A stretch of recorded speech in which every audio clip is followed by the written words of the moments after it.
അതിന് രാഷ്ട്രീയ പ്രവർത്തനം എന്താണെന്ന് അദ്ദേഹത്തിന് അറിയില്ല. മാത്രവുമല്ല, സമരം നടത്തുന്നത് എന്തിനു വേണ്ടിയിട്ടാണ്? സമരം നടത്തുന്നത് നാടിന് വേണ്ടിയിട്ടാണ്. അപ്പൊ നാടിന് വേണ്ടി സമര പോരാട്ടങ്ങളിൽ രാഷ്ട്രീയ നേതൃത്വം എത്തുന്നത്, അത് മനസ്സിലാക്കാനുള്ള ഒരു രാഷ്ട്രീയ പ്രബുദ്ധത ഇല്ലാതെ പോയി എന്ന് എനിക്ക് അതിനെക്കുറിച്ച് പറയാൻ സാധിക്കും. നരേന്ദ്രമോദി കേരളത്തിൽ ആദ്യമായി തെരഞ്ഞെടുപ്പിന് വന്നിരിക്കുന്നത് പാലക്കാടാണ്. അതുതന്നെയാണ് പാലക്കാടിൻ്റെ പ്രാധാന്യം എന്ന് നമുക്ക് മനസ്സിലാക്കാൻ പറ്റും. അവിടെ നിൽക്കുന്നത് ആരാണ്? നമ്മുടെ ശോഭാ സുരേന്ദ്രനാണ്. ഇപ്പോൾ നമ്മളോടൊപ്പം ഉള്ളത് ശോഭാ സുരേന്ദ്രനാണ്. നമസ്കാരം. അതായത് പാലക്കാട് നമ്മുടെ പ്രധാനമന്ത്രി ഇലക്ഷന് വന്നിരിക്കുകയാണ്. അതായത് കേരളത്തിൽ ആദ്യമായി വരുന്നത് പാലക്കാടാണ്. പാലക്കാടിന് ഇത്രയും പ്രാധാന്യം നൽകുന്നതിന് കാരണം എന്താണ്? ഒന്ന്, പാലക്കാട് മണ്ഡലത്തെ സംബന്ധിച്ച് പറഞ്ഞാൽ 2 തവണ കപ്പിനും ചുണ്ടിനും ഇടയിൽ നഷ്ടപ്പെട്ടു പോയ ഒരു മണ്ഡലമാണ്. കഴിഞ്ഞ 2016 അസംബ്ലി തെരഞ്ഞെടുപ്പിൽ 15 വർഷം പാർലമെൻറ്റിൽ പോയ ശ്രീമാൻ NN കൃഷ്ണദാസിനെ ഇടതുപക്ഷത്തെ 3ാം സ്ഥാനത്തേക്ക് പറഞ്ഞയച്ചുകൊണ്ടാണ് BJP അവിടെ 2ാം സ്ഥാനത്ത് വരുന്നത്. അത് BJPയുടെ ആദ്യത്തെ വരവായിരുന്നു. ആ 2016 ശേഷം നീണ്ട 10 വർഷക്കാലം മുന്നോട്ട് പോയി. ഈ 10 വർഷക്കാലത്തിന് ശേഷം ഇന്ന് പാലക്കാട് പാർലമെൻറ്റ് മണ്ഡലത്തിലാണെങ്കിലും പാലക്കാട് അസംബ്ലിയിലും ഈ പാർട്ടി അങ്ങേയറ്റം വലിയ ഒരു കരുത്തോടു കൂടി നിലനിൽക്കുകയാണ്.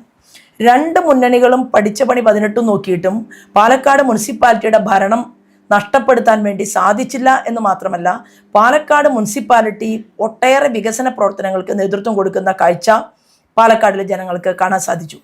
ഇവിടെ ഈ നാട് വികസിക്കുക എന്നുള്ളത് ജനങ്ങളെ സംബന്ധിച്ച് അവരുടെ പ്രധാനപ്പെട്ട ഒരു സ്വപ്നമാണ്. ആ സ്വപ്നം, ആ ആഗ്രഹം, അത് പൂർത്തീകരിക്കാൻ വേണ്ടി ഞാനാണ് ഗ്യാരണ്ടി എന്ന് ഇന്നലെ മോദിജി പറഞ്ഞിരിക്കുകയാണ്. അപ്പോൾ ഇവിടെ മത്സരിക്കുന്ന അവരുടെ പാലക്കാടിലെ ശോഭയെ സംബന്ധിച്ച്, എന്നെ സംബന്ധിച്ച് എൻ്റെ പ്രവർത്തന മണ്ഡലം വളരെയധികം കരുത്താർജിച്ചു.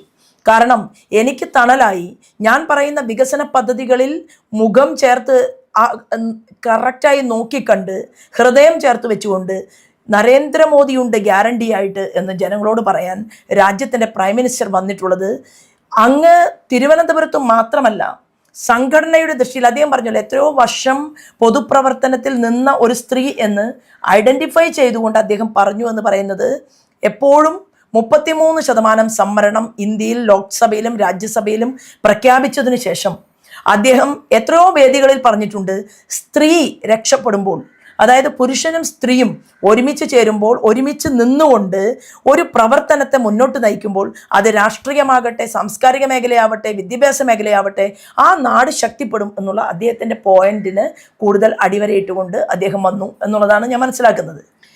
അദ്ദേഹം വന്ന ശേഷമുള്ള നമ്മുടെ അനുഭവം എന്താണ്? പാലക്കാടിലെ ജനങ്ങൾക്ക് അതിനുശേഷം, അദ്ദേഹം പോയതിനു ശേഷം ഇന്നലെ ഒരു 6ഓളം സ്ഥലങ്ങളിൽ എനിക്ക് പ്രചരണ പരിപാടിയുടെ ഭാഗമായിട്ട് പോകാനുണ്ടായിരുന്നു. രാവിലെ ഞങ്ങൾ മാറ്റിവെച്ച പ്രോഗ്രാംസ് എല്ലാം തന്നെ വൈകിട്ടാണ്. അപ്പോൾ സാധാരണഗതിയിൽ പാർട്ടിയുടെ പ്രവർത്തകന്മാർ വളരെയധികം കരുത്താർജിച്ചു.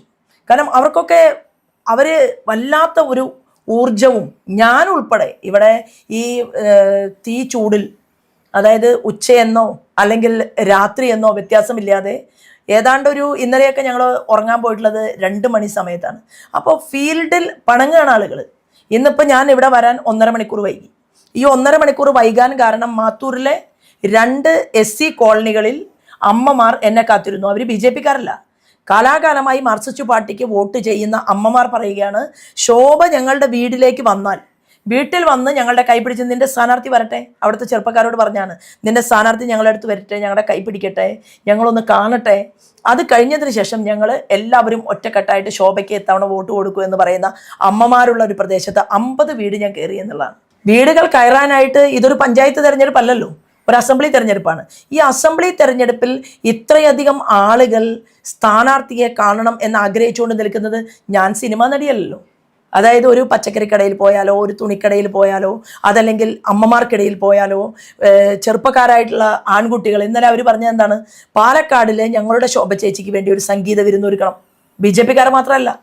അപ്പോൾ ആ സംഗീത വിരുന്ന് ഒരുക്കിയാൽ മാത്രം പോരാ, ശോഭാ സുരേന്ദ്രൻ എന്ന് പറയുന്ന അവരമ്മയെ പോലെ കാണുന്ന എന്നെ, അമ്മ ബുള്ളറ്റിൻ്റെ മുകളിൽ ഇരിക്കണമെന്നാണ് പറഞ്ഞത്. ഇപ്പോൾ ബുള്ളറ്റിൻ്റെ മുകളിൽ എന്നെ ഇരുത്തി എനിക്കൊരു ചായയും വാങ്ങി തന്ന് അവർ ഓപ്പോസിറ്റ് ഇരുന്ന് ഒരാൾക്ക് ഗിറ്റാർ വായിക്കണം.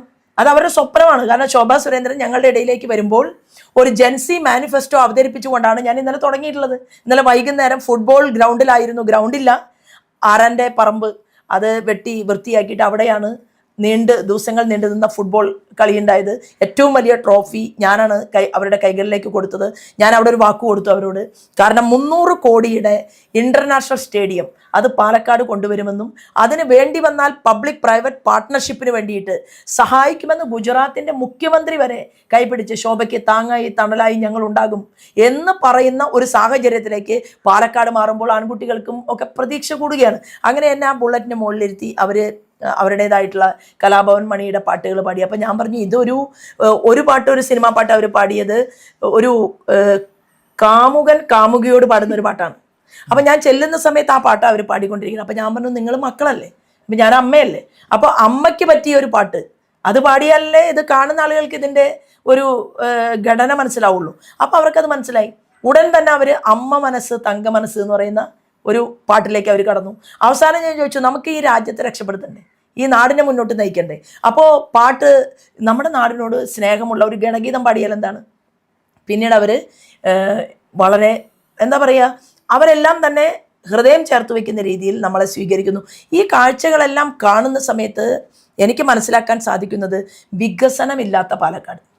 അവർ സുവർണ കോറിഡോറിൻ്റെ ഭാഗമായിക്കൊണ്ട് നമ്മുടെ ഈ പാലക്കാടിനെ കോയമ്പത്തൂരുമായി തമിഴ്നാടുമായി കണക്ട് ചെയ്യുമ്പോൾ ആ സുവർണ കോറിഡോറിൽ IT പാർക്കുകൾ വരണമെങ്കിൽ, അതിനിടയിൽ ടെക്സ്റ്റൈൽ പാർക്കുകൾ വരണമെങ്കിൽ, ഇവിടെ തന്നെ വലിയ മൂവ്മെൻറ്റുകൾ ഉണ്ടാകണമെങ്കിൽ, സ്റ്റാർട്ടപ്പിൻ്റെയും സ്റ്റാൻഡപ്പിൻ്റെയും മേക്ക് ഇൻ ഇന്ത്യയും ഉണ്ടാകണമെങ്കിൽ, ഇവിടെ മോദി ഹൃദയം ചേർത്ത് വെക്കുന്ന ഒരു പാർട്ടി, ആ പാർട്ടിയുടെ ഒരാൾ ഇവിടെ നിന്ന് ജയിച്ച് MLA ആയി കഴിഞ്ഞാൽ ജനങ്ങൾക്ക് ഉറപ്പുണ്ട് 5 കോടിയുടെ വികസന പ്രവർത്തനം ചെയ്യാൻ വേണ്ടിയിട്ടല്ല ഞാൻ നിയമസഭയിൽ പോകുന്നത്. എൻ്റെ സുഹൃത്തും എനിക്ക് വഴികാട്ടിയുമായിട്ടുള്ള കർണാടകയിൽ നിന്ന് വളർന്നു വന്ന ശോഭാ കരന്തലേജെ കഴിഞ്ഞ 3 ദിവസം എനിക്ക് വേണ്ടി ഈ മാത്തൂരിലെ, കണ്ണാടിയിലെ, പിരായിരിയിലെയൊക്കെ പാടശേഖര സമിതിക്കാർ കൊടുത്ത നിവേദനങ്ങൾ പരിശോധിക്കാൻ എൻ്റെ അരികിൽ ഇരിക്കുക എന്ന് പറഞ്ഞാൽ എനിക്കതൊരു വലിയ അഭിമാനമല്ലേ.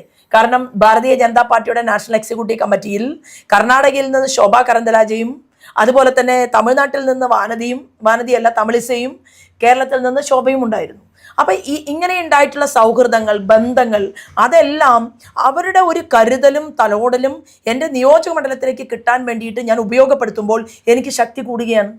എനിക്ക് അറിയാം, ഞാനൊരു കാര്യം കണ്ണാടിയിലെ കർഷകന്മാർക്ക് വേണ്ടി തീരുമാനമെടുത്താൽ അത് നടപ്പിലാക്കി തരാനും ആ നിവേദനം പരിശോധിക്കാനും മനസ്സിലാക്കാനും ഈ പാലക്കാട് നിന്നുള്ള MLA നിയമസഭയിൽ ഈ വിഷയം വെക്കുന്ന സമയത്ത് തീർച്ചയായിട്ടും അതിന് റിസൾട്ട് ഉണ്ടാക്കാൻ എനിക്ക് സാധിക്കുമെന്നുള്ള ബോധ്യം എനിക്ക് മാത്രമല്ല നാട്ടിലെ ജനങ്ങൾക്കുമുണ്ട് എന്നുള്ളതാണ്. അതായത് പ്രധാനമന്ത്രി നേരിട്ട് വന്നു. ആദ്യമായി കേരളത്തിൽ BJP പ്രചരണം ഇവിടെയാണ് വന്നിരിക്കുന്നത്. രണ്ടാമത് മുഖ്യമന്ത്രി, അതായത് ഗുജറാത്ത് മുഖ്യമന്ത്രി വന്നിട്ടാണ് ശോഭാ സുരേന്ദ്രനെ കൈപിടിച്ച് ആദ്യം തന്നെ നോമിനേഷൻ കൊടുക്കാൻ കൊണ്ടുപോയത്. അത്രയും പ്രാധാന്യം നാഷണൽ ലെവലിൽ ശോഭാ സുരേന്ദ്രന് വന്നിരിക്കുന്നു എന്നുള്ളതാണ്. ഇത്രയും അംഗീകാരം ഇത്രയും കാലമുണ്ടായിട്ടും ശോഭാ സുരേന്ദ്രൻ തരാതെ ഓരോ സ്ഥലം തട്ടി കളിക്കുകയായിരുന്നു. പക്ഷെ ആദ്യമായിട്ട് 40,000 വോട്ട് നേടി കേരളത്തിൽ BJPക്ക് അടിത്തറ പാകിയ പാലക്കാട് തന്നെ നമ്മളെ വീണ്ടും കൊണ്ടുവരാൻ കാരണം എന്താണ്? ഒന്ന്, പ്രസ്ഥാനം എപ്പോഴും നോക്കുന്നത് ഈ ബന്ധങ്ങളൊക്കെ ഉണ്ടായിട്ടുള്ളത്. ഞാൻ ദേശീയ ലീഡർഷിപ്പിൽ പ്രവർത്തിച്ചുകൊണ്ടിരിക്കുന്ന ഒരാളാണ്. കഴിഞ്ഞ അമിത്ഷാജിയുടെ കൂടെ നാഷണൽ എക്സിക്യൂട്ടീവ് കമ്മിറ്റിയിലിരുന്നു. നദ്ദാജിയോടൊപ്പം പ്രവർത്തിച്ചു നാഷണൽ എക്സിക്യൂട്ടീവ് കമ്മിറ്റിയിൽ. രാജ്നാഥ് സിംഗ് ജിയാണ് ആദ്യമായിട്ട് സൗത്ത് ഇന്ത്യയിൽ നിന്ന് 2 സ്ത്രീകളെ സെലക്ട് ചെയ്തപ്പോൾ കേരളത്തിൽ നിന്നും ശോഭ വരട്ടെ എന്ന തീരുമാനമെടുത്തത്. ആ നീണ്ട വർഷങ്ങളുടെ ബന്ധം എന്ന് പറയുന്നത് ക്യാബിനറ്റ് മിനിസ്റ്റേഴ്സുമായിട്ട് നമുക്ക് പരിചയമുണ്ട്, ബന്ധമുണ്ട്. അതുപോലെ തന്നെ ഇപ്പോൾ മഹിളാ സമന്വയ സമിതി എന്ന് പറയുന്ന ഒരു വലിയ കമ്മിറ്റിയിലേക്ക് തിരഞ്ഞെടുത്തിട്ടുണ്ട്. 12 സ്ത്രീകളിൽ ഒരാളായിട്ടാണ് എടുത്തിട്ടുള്ളത്. ആന്ധ്ര സംസ്ഥാനത്തിൻ്റെയും തെലങ്കാന സംസ്ഥാനത്തിൻ്റെയും ചാർജുണ്ട്. അപ്പോൾ ഭാഗ്യവശാൽ ഇവിടെയെല്ലാം ഉള്ളവർ വലിയ മന്ത്രിമാരും മുഖ്യമന്ത്രിമാരും അതുപോലെ തന്നെ ഇപ്പോൾ എൻ്റെ ജൂനിയേഴ്സായിട്ട് ആ കമ്മിറ്റിയിൽ ഓരോ സംസ്ഥാനത്തു നിന്നും വരുന്നത് അവിടുത്തെ വനിതാ ശിശുക്ഷേമ വകുപ്പ് മന്ത്രിമാരുണ്ട്. അപ്പോൾ അങ്ങനെ വരുമ്പോൾ അവിടെ 12 പേരിൽ ഒരാളായി ഈ 12 പേര് ഞങ്ങൾ ചെല്ലുന്ന സമയത്ത് ഞങ്ങളുടെ ജൂനിയേഴ്സായിട്ട് പ്രവർത്തിക്കുന്നത്, ഞാൻ ഇതുവരെ MLA ആയിട്ട് ജയിച്ചിട്ടില്ല, പക്ഷേ എൻ്റെ കൂടെ ഞങ്ങളുടെ ഘടകത്തിൻ്റെ താഴെ പ്രവർത്തിക്കുന്നവർ അത്രയും മന്ത്രിമാരായിട്ടുള്ള ആളുകളാണ്. അപ്പം ഇങ്ങനെ നമുക്ക് ബന്ധങ്ങൾ ഉണ്ട് എന്നുള്ളത് ഉപയോഗപ്പെടുത്തിയിട്ട് അത് എന്താ പറയുക, പ്രാഞ്ചിയേട്ടൻ സിനിമയിൽ പറയണ പോലെ അത് ഉപയോഗപ്പെടുത്തി പറഞ്ഞു നടക്കുകയോ അത് ഫ്ലക്സ് ബോർഡ് വെക്കുകയോ ഈ ചെയ്യുന്ന പാരമ്പര്യമൊന്നും എനിക്കില്ല. ഞാൻ നീണ്ട എത്രയോ വർഷങ്ങളായിട്ട് 2 പതിറ്റാണ്ടിലധികം എന്നെ മോദിജിക്ക് നേരിട്ടറിയാം. അപ്പോൾ മോദിജി ഗുജറാത്തിൻ്റെ മുഖ്യമന്ത്രിയായിരിക്കുന്ന സമയത്ത് ഞാൻ ഇപ്പോഴും ഓർക്കുകയാണ്, വൈബ്രന്റ് ഗുജറാത്ത് അവിടെ നടക്കുമ്പോൾ കേരളത്തിൽ നിന്ന് ആ വൈബ്രന്റ് ഗുജറാത്തിലേക്ക് ജയിച്ച ജനപ്രതിനിധികൾ ഏത് പാർട്ടിക്കാരോ ആവട്ടെ എന്നാണ് പറഞ്ഞത്, BJP-ക്കാർക്കും പോകാം, മറ്റു പാർട്ടിക്കാർക്കും പോകാം, ഏതാണ്ട് ഒരു 14ഓളം 2 പാർട്ടിയിലെയും ആളുകൾ, ഫോട്ടോയിലൊന്നും അവർ നിന്നില്ല, പക്ഷേ 2 പാർട്ടിയിലെയും ആളുകളെ 6ഉം 8ഉം എന്നാണ് എനിക്ക് എൻ്റെ ഓർമ്മ, അത് 14ആണോ അത് എനിക്ക് കൃത്യമായിട്ട് ഓർക്കുന്നില്ല, വർഷങ്ങൾക്ക് മുമ്പാണ്, അവരെയും BJP-യുടെ 55ഓളം 60ഓളം മെമ്പർമാരെയും കൊണ്ട് വൈബ്രന്റ് ഗുജറാത്തിലേക്ക് എന്നെ ക്ഷണിക്കുകയുണ്ടായി. ഞാൻ പോയിരുന്നു, അവിടെ ചെന്നു. ആ സമയത്ത് എല്ലാവരെയും നിർത്തിക്കൊണ്ട് BJP-ക്കാരാണ് കൂടെ നിന്നത്, ബാക്കിയുള്ളവർ ആ സമയത്ത് ഫോട്ടോയുടെ സമയത്ത് മാറി നിൽക്കുകയാണ് ചെയ്തത്. കാരണം അവരെ ഇവിടെ രാഷ്ട്രീയമായിട്ടുള്ള ഒരു വേലിക്കെട്ടിനകത്ത് തളച്ചിരിക്കുകയാണ്. അങ്ങനെ ആ പരിപാടി കഴിഞ്ഞ് മോദിജി ഇറങ്ങി വരുന്ന സമയത്ത് ഞങ്ങളെ സ്നേഹത്തോടു കൂടി വിളിക്കുന്നു, എല്ലാവരെയും അരികിൽ നിർത്തി ഫോട്ടോ എടുപ്പിക്കുന്നു. അന്ന് മുതൽ ശോഭ എന്ന് പറയുന്ന ഒരു സ്ത്രീയെ നാഷണൽ ലീഡർഷിപ്പിന് അറിയാം. അപ്പോൾ എൻ്റെ കടമ അത് വർദ്ധിക്കുകയാണ്. കാരണം നേരത്തെ ചോദിച്ചല്ലോ, ഓരോ സ്ഥലത്തും നിർത്തുന്നു, ഒരു സ്ഥലത്ത് നിർത്തുന്നില്ല എന്ന് പറയുമ്പോൾ ആ സ്ഥലത്തെല്ലാം BJP വിജയിക്കുകയാണ്. ശോഭ പരാജയപ്പെടുന്നു ശരിയാണ്, പക്ഷേ BJP ജയിക്കുകയും വ്യക്തിപരമായിട്ട് ഞാൻ പരാജയപ്പെടുന്നതിൽ എന്താ ദുഃഖമുള്ളത്? കാരണം BJP പറയുന്നത് വ്യക്തി അവസാനമാണ് എന്നാണ്. സമൂഹത്തെ മുന്നോട്ട് നയിക്കാൻ വേണ്ടിയിട്ട് വ്യക്തി സമൂഹത്തിലേക്ക് പടരുക, അവർക്ക് ആവശ്യമായ കാര്യങ്ങൾ ചെയ്തു കൊടുക്കുക, ഒരു വിളക്ക് കത്തുന്നത് പോലെ പ്രശോഭിക്കുക. എന്നാൽ വ്യക്തിപരമായിട്ടുള്ള എല്ലാ കാര്യങ്ങൾക്കും ശോഭയുടെ വിജയം അത് പ്രസ്ഥാനം തീരുമാനിച്ചിട്ടുണ്ടാവും. ആ തീരുമാനിച്ച സമയമാണ് ഈ പാലക്കാട്. കാരണം ഞാൻ B+ൽ മത്സരിച്ചു, C+ൽ മത്സരിച്ചു, ഒരു A+ മണ്ഡലം. എൻ്റെ ഇത് 10ാമത്തെ തെരഞ്ഞെടുപ്പാണ്. 9 തെരഞ്ഞെടുപ്പുകളിലും നമ്മൾ മത്സരിച്ചത് B ക്ലാസോ C ക്ലാസോ മണ്ഡലത്തിലാണ്. ഇത്തവണ ഒരു A ക്ലാസ് മണ്ഡലത്തിൽ ശോഭ പോയാൽ മതി എന്നവർ തീരുമാനിച്ചത് ഞാൻ മാത്രമല്ല, പല ആളുകളും അങ്ങനെ A ക്ലാസ് മണ്ഡലത്തിൽ മത്സരിക്കുന്നുണ്ട്. കാരണം കേരളം പാകമാവാൻ തുടങ്ങിയിരിക്കുന്നു. BJP നേതൃത്വം നൽകുന്ന NDAക്ക് കേരളത്തിൻ്റെ ഭരണകൂടത്തിലേക്ക് നടന്നു നീങ്ങാനുള്ള സമയമായിരിക്കുന്നുവെന്നുള്ള ആ എൻ്റെ ഒരു പോയിന്റിന് വളരെ വലിയ സന്തോഷവും അതിന് അംഗീകാരം കിട്ടിയതുപോലെയാണ് മോദിജി ഇന്നലെ പ്രസംഗിച്ചിട്ടുള്ളത്. അതെ, നാളത്തെ ഭാവി മുഖ്യമന്ത്രി എന്നുള്ള പ്രതീക്ഷയിലാണ് BJP നേതൃത്വമടക്കം ഇപ്പോൾ പ്രവർത്തിക്കുന്നത് അർത്ഥം.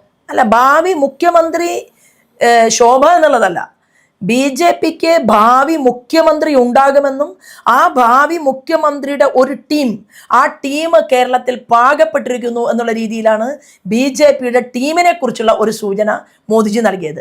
മോദിജിയുടെ പ്രസംഗത്തിൽ അദ്ദേഹം മറ്റൊരു കാര്യം പറഞ്ഞു. മോദിജി വരുന്നത് വാരണാസിയിൽ നിന്നാണെങ്കിലും അത് കാശി വിശ്വനാഥന്റെ സ്ഥലമാണെന്നും അദ്ദേഹം പറയുന്നതിനെല്ലാം തന്നെ വളരെ ഫ്രൂട്ട്ഫുൾ ആയിട്ടുള്ള മീനിങ്ങുകളുണ്ട്. ആ കാശി വിശ്വനാഥനുമായിട്ട് ബന്ധമുള്ള സ്ഥലമാണ് കൽപ്പാത്തി എന്നുകൂടി അദ്ദേഹം പ്രസംഗത്തിൽ സൂചിപ്പിക്കേണ്ടായി. എന്താ അതിനർത്ഥം? കാശിയിൽ പാതി കൽപ്പാത്തി എന്നാണ്. അപ്പോൾ അദ്ദേഹം സൂചിപ്പിച്ചത് അഗ്രഹാരങ്ങൾ നിലനിൽക്കുന്ന നമ്മുടെ നാട്ടിൽ കൽപ്പാത്തിയിലെ പ്രത്യേകമായിട്ടുള്ള സഹോദരീ സഹോദരന്മാരോട് അദ്ദേഹം പറയുകയാണ്, പുണ്യസ്ഥലങ്ങൾ തേടിക്കൊണ്ട് ഇവിടെ നിന്ന് തീർത്ഥാടനത്തിന് വേണ്ടി പോകുമ്പോൾ ഇവിടെ തന്നെ നമ്മുടെ കാശിക്ക് തുല്യമായിട്ടുള്ള, കാശിക്ക് പാതിയായിട്ടുള്ള കൽപ്പാത്തിയെ പ്രൗഢമാക്കണം എന്നാണെങ്കിലോ അദ്ദേഹം ഉദ്ദേശിച്ചത്. പാലക്കാടിനെ കുറിച്ച് പറയുമ്പോൾ അതും അദ്ദേഹത്തിൻ്റെ മനസ്സിലുണ്ടായിരുന്നിരിക്കണം. ഇവിടെ നമ്മുടെ എതിർ സ്ഥാനാർത്ഥി പറഞ്ഞൊരു കാര്യം, പിഷാരടി പറഞ്ഞൊരു കാര്യം, ഈ സമരം നടത്തിക്കൊണ്ട് സംസ്കാരം ഉണ്ടാവില്ല എന്നാണ് പറഞ്ഞത്. നമ്മൾ നേരത്തെ സമരം നടത്തുകയും തലമണ്ട അടിച്ച് പൊട്ടിക്കുകയും പല്ല് അടിച്ച് പൊട്ടിക്കുകയും ഒക്കെ ചെയ്തൊരു സാധനം നമുക്കുണ്ട്. എന്താണ് അതിനെക്കുറിച്ച് പറയാനുള്ളത്? അതിന് രാഷ്ട്രീയ പ്രവർത്തനം എന്താണെന്ന് അദ്ദേഹത്തിന് അറിയില്ല. മാത്രവുമല്ല, സമരം നടത്തുന്നത് എന്തിനു വേണ്ടിയിട്ടാണ്? സമരം നടത്തുന്നത് നാടിന് വേണ്ടിയിട്ടാണ്. അപ്പം നാടിന് വേണ്ടി സമര പോരാട്ടങ്ങളിൽ രാഷ്ട്രീയ നേതൃത്വം എത്തുന്നത് അത് മനസ്സിലാക്കാനുള്ള ഒരു രാഷ്ട്രീയ പ്രബുദ്ധത ഇല്ലാതെ പോയി എന്നേ എനിക്ക് അതിനെക്കുറിച്ച് പറയാൻ സാധിക്കും. അദ്ദേഹം തോമസ് ഐസക്കിനെ കുറിച്ചാണ് പറഞ്ഞതെന്നാണ് ഞാൻ. അപ്പോൾ തോമസ് ഐസക്കിനെ കുറിച്ച് പറഞ്ഞ ഒരു പോയിന്റിൽ നിന്നാണ് ഈ വാർത്തയുണ്ടായത്. പക്ഷേ ഞാൻ പറയാൻ ആഗ്രഹിക്കുന്നത്, അതിന് യഥാർത്ഥത്തിൽ മറുപടി കൊടുക്കേണ്ടത് തോമസ് ഐസക് അല്ലേ. അപ്പം അതിനകത്ത് മറുപടി കൊടുക്കാനുള്ള ഒരു ഇച്ഛാശക്തി മാർക്സിസ്റ്റ് പാർട്ടിക്ക് നഷ്ടപ്പെട്ടു പോയിട്ടുണ്ട്. എന്താ കാരണം എന്നറിയുമോ? സമരം നടത്തിയവർ, അടികൊണ്ടവർ, തലപൊട്ടിയവർ, കൈയും കാലും നഷ്ടപ്പെട്ടവർ, ഇവിടെ ആവശ്യമില്ലാതെ, അതായത് സ്വാശ്രയ കോളേജ് വേണ്ട എന്ന് പറഞ്ഞുകൊണ്ട് എം വി രാഘവനെതിരെ സമരം ചെയ്യാൻ പോയി. ഒരിക്കലും ഒന്നും സംഭവിക്കില്ല എന്ന് പറഞ്ഞ, അവിടെ ജീവിച്ചിരിക്കെ രക്തസാക്ഷിയായിട്ടുള്ള ആളുകളെ സൃഷ്ടിച്ച ഒരു പാർട്ടി ഇന്ന് ആ സമര സംഘടനയിൽ പ്രവർത്തിച്ച സ്ത്രീകൾക്ക് സീറ്റ് വരെ കൊടുക്കാത്ത ഒരു പാർട്ടി, ആ പാർട്ടിക്ക് മൗഢ്യമാണ്. അതുകൊണ്ട് ആ പാർട്ടി മറുപടി പറയാനുള്ള തൻ്റെ ഇടം കാണിച്ചില്ല. പക്ഷെ ഞാൻ പറയാൻ ആഗ്രഹിക്കുന്നത്, അവരും പറയണം, അവർ പറയേണ്ടതാണ്, സമരം നടത്തിയാൽ സംസ്കാരം നഷ്ടപ്പെടില്ല, പക്ഷെ സമരം നടത്തുന്നവർക്ക് സംസ്കാരം കൂടി വേണം എന്നുള്ളത് വളരെ പ്രധാനപ്പെട്ട ഘടകമാണ്. ഗവർണർ കേരളത്തിലെ ഈ കോളേജുകളിലെ വലിയ മൂവ്മെന്റ് ഉണ്ടാകണമെന്നും ഇന്ത്യയിൽ ഏറ്റവും കൂടുതൽ കരുത്തു തെളിയിച്ച വിദ്യാർത്ഥികളുള്ള നമ്മുടെ കേരളത്തെ സംബന്ധിച്ച് നമ്മുടെ പഠനത്തിൻ്റെ നിലവാരം കുറയുന്നുവെന്ന് പറഞ്ഞ ആ ഗവർണറെ തടയാൻ വേണ്ടി പോലീസ് ഗവർണറെ, പ്രധാന പോലീസ് ഓഫീസർമാർ ശരി ഗവർണർക്ക് ഒന്നും പറ്റരുത് എന്ന് കരുതി കൂടെ നിൽക്കുമ്പോഴും സംസ്കാരശൂന്യരായിട്ടുള്ള SFIയുടെയും DYFIയുടെയും ചെറുപ്പക്കാർ പറഞ്ഞത്, അവർ സ്വീകരിച്ച നയമെന്ന് പറഞ്ഞത് എന്തായിരുന്നു? അവിടെ സമരത്തിന് പോയ മഹിളാ കോൺഗ്രസിൻ്റെ സഹോദരിയെ തല അടിച്ചു പൊട്ടിക്കാൻ പരിശ്രമിച്ചു. എന്നാൽ തല അടിച്ചു പൊട്ടിച്ച് ആ സ്ത്രീ കിടക്കയിൽ നിന്ന് എണീക്കാൻ സാധിക്കാതെ അവൾ എന്നേക്കും അസുഖബാധിതയായിട്ട് മാറിയപ്പോൾ ഈ പിഷാരടിയെ നമ്മൾ എവിടെയും കണ്ടില്ല. ഒരു സമാധാന വാക്ക് പറയാനോ, എൻ്റെ പ്രസ്ഥാനമാണ് കോൺഗ്രസ് എങ്കിൽ ആ കോൺഗ്രസ്സിലെ ദുരിതം അനുഭവിച്ച ഒരു സ്ത്രീയെ കാണാനോ പോകാത്ത ഒരാളാണ് സമരം നടത്തിയാൽ സംസ്കാരം ഉണ്ടാവില്ല എന്ന് പറയുന്നത്. അപ്പോൾ സമരം നടത്തുന്നവർക്ക് സംസ്കാരം വേണം. സംസ്കാരമുള്ളവർ കേരളത്തിൽ സമരം നടത്തിയിട്ടുണ്ട്. ആ സമരങ്ങളെല്ലാം തന്നെ കേരളത്തിൽ നല്ല രജത രേഖകളായിട്ട് നിലകൊണ്ടിട്ടുണ്ട്. ആ സമരത്തിന് റിസൾട്ട് ഉണ്ടായിട്ടുണ്ട്. എനിക്ക് ഓർമ്മയുണ്ട്, ഞാൻ നടത്തിയിട്ടുള്ള ഒരു സമരം എന്ന് പറയുന്നത് അട്ടപ്പാടിയിലെ ട്രൈബൽ ഹോസ്റ്റലിലെ പെൺകുട്ടികൾ വേട്ടയാടപ്പെട്ടപ്പോഴാണ്. ആ പെൺകുട്ടികളെ 10 വയസ്സും 12 വയസ്സുമുള്ള പെൺകുട്ടികളെ മൃഗീയമായിട്ട് അവിടെ ബലാത്സംഗത്തിന് ഇരയാക്കി എന്നുള്ള വാർത്ത കേരളത്തിൽ പുറത്തു വന്നപ്പോൾ അവിടെ 48 മണിക്കൂർ സമയം കുത്തിയിരിപ്പ് നടത്തി, സമരം നടത്തി, പോലീസിൻ്റെ ലാത്തിച്ചാർജ് ഏറ്റുവാങ്ങിയപ്പോൾ അത് സംസ്കാരമുള്ളത് കൊണ്ടാണ്. സംസ്കാരത്തിനെതിരെ പെൺവേട്ടക്കാർ രംഗത്ത് വന്നപ്പോഴാണ് ആ സംഭവം ഉണ്ടായത്. പിന്നീട് അടിമുടി മാറ്റങ്ങളാണ് ഉണ്ടായത്. കേരളത്തിൻ്റെ മുഖ്യമന്ത്രി വരെ ആ വിഷയത്തിൽ ഇടപെടുന്നത് നമ്മൾ കണ്ടു. മറ്റൊരു സമരം എനിക്ക് നയിക്കാൻ സാധിച്ചു, കുടിവെള്ളത്തിനെതിരായിട്ടുള്ള ഒരു സമരം. ആ കുടിവെള്ളത്തിനെതിരായിട്ടുള്ള ഒരു സമരം വലിയ കമ്പനിക്കെതിരെ നടത്തിയ സമരത്തിൽ അവിടെ VM സുധീരനെ പോലെയുള്ള ആളുകൾ, അച്യുതാനന്ദനെ പോലെയുള്ള ആളുകൾ, മൺമറഞ്ഞു പോയ അച്യുതാനന്ദൻ സഖാവിനെ പോലെയുള്ള ആളുകൾ, ഞാൻ ഉൾപ്പെടെ ചെന്നുകൊണ്ട് ഞങ്ങൾക്ക് ആ സമരത്തിന് നേതൃത്വം കൊടുക്കാൻ സാധിച്ചു. കക്ഷി രാഷ്ട്രീയത്തിന് അതീതമായി പോലും സമരം ഏറ്റെടുക്കാൻ നമുക്ക് സാധിച്ചിട്ടുണ്ട്. ഇന്നും കേരള രാഷ്ട്രീയത്തിൽ അത് കിളിരൂരാകട്ടെ കവിയൂരാകട്ടെ എത്രയോ കേരളത്തെ പെൺകുട്ടികളെ അപമാനിച്ച കേസുകളിൽ നമ്മൾ സമര പോരാട്ടത്തിന് പോയിട്ടുണ്ട്. അത് ഞങ്ങൾ വിജയിപ്പിച്ചിട്ടുണ്ട്. ആ സ്ത്രീകൾക്ക് നീതി കിട്ടാൻ വേണ്ടിയിട്ടുള്ള പോരാട്ടത്തിലൂടെയും നമ്മൾ മുന്നോട്ട് പോയിട്ടുണ്ട്. അത് ഇദ്ദേഹത്തിന് രാഷ്ട്രീയം അറിയാത്തത് കൊണ്ട് സംസാരിക്കുന്നത്. തലയ്ക്ക് അടി അപ്പോഴും മുറിവുള്ള, അതേ പല്ല് അടിച്ചു പൊട്ടിച്ച ആ സമരം എന്തായിരുന്നു? എന്താണ് അന്ന് ഉണ്ടായത് ഈ ടോൾ പ്ലാസ സമരത്തിൽ? അന്ന് ഞങ്ങള് പറഞ്ഞത്, അതായത് അന്ന് ഞാൻ കേട്ടത് തെരഞ്ഞു പിടിച്ച ശോഭാ സുരേന്ദ്രനെ ഒരു പട്ടിയെ തല്ലും പോലെ. അതിന്റെ ഒരു വീഡിയോ ഉണ്ട്. ആ വീഡിയോ നോക്കിക്കഴിഞ്ഞാൽ അറിയാൻ പറ്റും എത്രമാത്രം ക്രൂരമായിട്ടാണ് ഒരു കൂട്ടം പോലീസുകാർ, അതും എന്നെ പിടിക്കാൻ വേണ്ടി, രക്ഷിക്കാൻ വേണ്ടി പിടിക്കാൻ 1-2 പ്രവർത്തകർ പരിശ്രമിക്കുമ്പോൾ അവരെ തള്ളി മാറ്റിക്കൊണ്ട് അടിച്ച് തലപൊളിക്കുന്ന ഒരു കാഴ്ചയാണ് ഉണ്ടായത്. അത് കഴിഞ്ഞ ഉടൻ തന്നെ സർജറിക്ക് വിധേയമാകേണ്ടി വന്നു. സമരം നടത്തുന്ന സമയത്തുള്ള ആർജവം ഉണ്ടാവും. തല്ലുന്ന പോലീസിൻ്റെ മുന്നിലേക്ക് തന്നെയാണ് ഞാൻ ചെല്ലുന്നത്. അത് വീഡിയോയിൽ കാണാൻ സാധിക്കും. അത് ഇതിൻ്റെ കൂട്ടത്തിലൊന്ന് സംപ്രേഷണം ചെയ്യണം എന്നാണ് എൻ്റെ റിക്വസ്റ്റ്. ആ സമരം അതിൽ ശരിക്കും പറഞ്ഞു കഴിഞ്ഞാൽ ആ സമരത്തിന് ശേഷം ഞാൻ എലൈറ്റ് ഹോസ്പിറ്റലിൽ അഡ്മിറ്റ് ചെയ്തു. വലിയൊരു സർജറി നടത്തി. എൻ്റെ ഒരു ഭാഗം തന്നെ നഷ്ടപ്പെട്ടു പോയിട്ടുണ്ടായിരുന്നു. അടിയിലെ പോലീസ് ലാത്തിച്ചാർജിൽ തെറിച്ചു പോയതാണ്. പിന്നീട് വലിയൊരു സർജറിക്ക് വിധേയമായി 1.5 ആഴ്ചക്കാലം ഞാൻ ഹോസ്പിറ്റലുണ്ടായിരുന്നു. അത് കഴിഞ്ഞ് പിന്നീട് എനിക്കൊരു 3 മാസ സമയം ഗുളികകൾ കഴിക്കേണ്ട ഒരു സാഹചര്യം ഉണ്ടായി. അങ്ങനെ എന്താ പറയുക, ആ സമരം എന്ന് പറയുന്നത്, അന്ന് എടുത്ത നിലപാടെന്ന് പറയുന്നത് ടോൾ പ്ലാസയുമായി ബന്ധപ്പെട്ടുകൊണ്ട് ടോളിൻ്റെ ഇപ്പുറത്തും അപ്പുറത്തുമുള്ള 8 കിലോമീറ്റർ പരിധിയിലുള്ള ആളുകൾക്ക് പോലും ഫ്രീ പാസ് കൊടുക്കില്ല എന്നായിരുന്നു അന്നത്തെ ടോൾ മുതലാളിയുടെ തീരുമാനം, കൽപ്പന. ആ കൽപ്പന നടപ്പിലാവില്ല എന്ന് പറഞ്ഞുകൊണ്ട് പുതുക്കാട് നിയോജക മണ്ഡലത്തിലെ ജനങ്ങൾക്ക് വേണ്ടി നടത്തിയ സമരമാണ്. ആ സമരത്തിന് റിസൾട്ട് ഉണ്ടായി. ആ പരിസര പ്രദേശത്തുള്ള മുഴുവൻ ആളുകൾക്കും ഫ്രീ പാസ് കൊടുക്കാൻ ടോളിൻ്റെ അധികാരികൾക്ക് സാധിച്ചു. ആ സമരം പൂവണിഞ്ഞു എന്നുള്ളതാണ്. ഇതിലപ്പുറത്തേക്ക് നമ്മൾ ശബരിമല ഇഷ്യൂവിൽ സ്ത്രീകളെ കയറ്റരുത് എന്ന് പറഞ്ഞുകൊണ്ടുള്ള സമരത്തിൽ ഏറ്റവും കൂടുതൽ കേസ് ഉണ്ടായിട്ടുള്ള ഒരാളാണെന്ന് ശോഭാ സുരേന്ദ്രനെ ഞാൻ മനസ്സിലാക്കി. അതിനെക്കുറിച്ചൊന്ന് പറയാമോ? ഇപ്പോഴും ഞാൻ നടത്തിയിട്ടുള്ള നിരവധിയായിട്ടുള്ള സമരമാണ് അന്ന് നടത്തിയിട്ടുള്ളത്. അന്ന് മല കയറാൻ വേണ്ടി കുലടകളായിട്ടുള്ള സ്ത്രീകൾ ഇവിടുത്തെ ഗവൺമെന്റിന്റെ താല്പര്യാർത്ഥം അവരെ കൈപിടിച്ച് കൊണ്ടുവന്ന സമയത്ത് ഞങ്ങളൊക്കെ കുറച്ച് അമ്മമാർ വീടുകളിൽ നിന്ന് പെട്ടിയിൽ ഡ്രസ്സും പാക്ക് ചെയ്തുകൊണ്ട് ഞങ്ങൾ വീട് വിട്ടിറങ്ങി. വീട് വിട്ടിറങ്ങിയപ്പോൾ ഞങ്ങൾ വീട്ടിൽ ഇന്ന സമയത്ത് ഭക്ഷണം കഴിക്കാൻ വരുന്നവർക്ക് ഭക്ഷണം കൊടുക്കണമെന്നോ, അല്ലെങ്കിൽ എനിക്ക് 2 ആൺകുട്ടികളാണ്, അവരുടെ 2 പേരും തിരിച്ചു വരുമ്പോൾ ഒരാഴ്ചയിലോ 2 ആഴ്ചയിലോ അല്ലെങ്കിൽ എപ്പോഴെങ്കിലും കാണാൻ വരുമ്പോൾ അവരെ കാണണമെന്നോ ഒന്നും തീരുമാനിച്ചില്ല. ഞങ്ങൾ തീരുമാനിച്ചത് എന്താണ്, ഇത് ദൈവികമായിട്ടുള്ളൊരു കാര്യമാണ്. ഞാനൊക്കെ രാവിലെ എണീറ്റ് കഴിഞ്ഞാൽ ഗുരുവായൂരപ്പൻ്റെ വിഷ്ണു സഹസ്രനാമം ചൊല്ലുന്ന ഒരാളാണ്, ലളിതാ സഹസ്രനാമം ദേവിയുടെ ചൊല്ലുന്ന ഒരാളാണ്, കടുത്ത ഈശ്വരഭക്തയാണ്. അങ്ങനെയുള്ള ഞങ്ങളെ സംബന്ധിച്ച് ഒരു ക്ഷേത്രത്തിലെ തന്ത്രി തീരുമാനമെടുത്തിട്ടുള്ള കാര്യം ഇവിടുത്തെ പണ്ഡിതന്മാർ, അതായത് ഇവിടുത്തെ നാല് വേദങ്ങളെക്കുറിച്ചും ഋഗ്വേദവും യജുർവേദവും സാമവേദവും ഉൾപ്പെടെയുള്ള 4 വേദങ്ങളെക്കുറിച്ചും പഠിപ്പുള്ളവർ, 18 പുരാണങ്ങളെക്കുറിച്ച് അറിയാവുന്നവർ, ഉപനിഷത്തുകളെക്കുറിച്ച് അറിയാവുന്നവർ, എന്താണ് ഒരു ഹിന്ദു വിശ്വാസിയുടെ ഷോഡശ സംസ്കാരം എന്ന് അറിയുന്നവർ, ആ ഷോഡശ സംസ്കാരം എന്ന് പറയുന്നത് രാജ്യത്തെ മുഴുവൻ മനുഷ്യരുടെയും സനാതന സംസ്കാരമാണ് എന്ന് മനസ്സിലാകുന്ന ആളുകൾ, അവർ എടുക്കേണ്ട തീരുമാനം കേരളത്തിൻ്റെ മുഖ്യമന്ത്രി പിണറായി വിജയൻ എടുത്തപ്പോൾ അന്ന് അതിനെതിരായിട്ട് രംഗത്ത് വന്നു. ഒന്നും ആലോചിച്ചില്ല. 100 കണക്കിന് കേസുകളുണ്ടായി. അതിൽ ഞങ്ങളുടെ മുൻ സംസ്ഥാന പ്രസിഡന്റിന് ജയിലിനകത്ത് പോകേണ്ടി വന്നു. ഞങ്ങൾ ജയിലിന് പുറത്ത് ഞങ്ങളുടേതായിട്ടുള്ള സമര പോരാട്ടങ്ങൾക്ക് നേതൃത്വം കൊടുത്തു. സെക്രട്ടേറിയറ്റിന് മുന്നിലും നീണ്ടുനിന്ന സമരങ്ങളുണ്ടായി. 11-12 ദിവസം നീണ്ടുനിന്ന നിരാഹാര സമരത്തിന് ഞാൻ നേതൃത്വം കൊടുത്തു. ആ നിരാഹാര സമരത്തിൽ ഞാൻ അവിടെ നിന്ന് എന്നെ ഹോസ്പിറ്റലിലേക്ക് മാറ്റിയത് ഞങ്ങളുടെ രാമൻപിള്ള സാറ് സ്ഥലം സന്ദർശിച്ചു. കാരണം ഡോക്ടർമാർ ആവശ്യപ്പെട്ടു, ശോഭാ സുരേന്ദ്രൻ്റെ ആന്തരിക അവയവങ്ങളെ പോലും ബാധിക്കാനുള്ള സാധ്യതയുണ്ട് ഈ സമരം നിർത്തിയില്ലെങ്കിൽ എന്ന് പറഞ്ഞ് ഞാൻ നിർത്താൻ തയ്യാറായില്ല. പക്ഷെ മുതിർന്നവർ പറഞ്ഞാൽ ശോഭ അനുസരിക്കും എന്നുള്ളത് കൊണ്ട് രാമൻപിള്ള സാറിനെ, രാജഗോപാൽജി, അയ്യപ്പൻപിള്ള സാറ് തുടങ്ങിയിട്ടുള്ള ആളുകൾ നിരന്തരം 10 ദിവസം കഴിഞ്ഞപ്പോൾ സമരപ്പന്തലിൽ രാവിലെയും ഉച്ചയ്ക്കും വൈകുന്നേരവും വന്ന് സമരം മതി, നിർത്തൂ, കാരണം ആരോഗ്യം തകരാറിലാവുമെന്ന് പറഞ്ഞ് നിർബന്ധിച്ച് ആ സമരം 12 ദിവസത്തിന് ശേഷം എന്നെ ഹോസ്പിറ്റലിലേക്ക് മാറ്റുന്ന ഒരു സാഹചര്യം ഉണ്ടായി. അപ്പോൾ നിരവധിയായിട്ടുള്ള സമരങ്ങൾക്ക് നമ്മൾ നേതൃത്വം കൊടുക്കുമ്പോൾ അതിനെല്ലാം കാരണങ്ങളുണ്ട്. ഇനി ഇല്ലാത്ത കാരണത്തിൻ്റെ പേരിൽ നമ്മൾ സമരവും ചെയ്യില്ല. എനിക്കൊരു അനുഭവം ഉണ്ടായി എൻ്റെ മുന്നിൽ. അതായത് മലപ്പുറം ജില്ലയിൽ ഒരു സ്ത്രീ, ആ സ്ത്രീയുടെ സഹോദരൻ തന്നെ അവരെ എൻ്റെ അരികിലേക്ക് കൊണ്ടുവന്നിട്ട് പറഞ്ഞു, എൻ്റെ സഹോദരിക്ക് നീതി കിട്ടണം, അവൾ ഒരു പീഡനത്തിൽ അകപ്പെട്ടു പോയ ഒരു പെൺകുട്ടിയാണ്. ഞാൻ എന്താ എടുത്ത നിലപാടെന്നറിയുമോ? ഞാൻ ചോദിച്ചത്, ഈ പെൺകുട്ടിയുടെ ചുറ്റും മാധ്യമ പ്രവർത്തകർ ഒരുമിച്ച് കൂടുമ്പോൾ ഈ പെൺകുട്ടിക്ക് താങ്ങും തണലുമായിട്ട് നിങ്ങൾക്ക് നിൽക്കാൻ പറ്റുമോ? ആദ്യം നിങ്ങളുടെ കുടുംബം താങ്ങും തണലുമായി നിന്നാലേ, ഈ കുട്ടിക്ക് പ്രൊട്ടക്ഷൻ കൊടുത്താലേ ഈ കുട്ടിക്ക് ജീവിതത്തിൽ മുന്നോട്ട് പോകാൻ സാധിക്കൂ. അപ്പം അദ്ദേഹം തയ്യാറല്ല.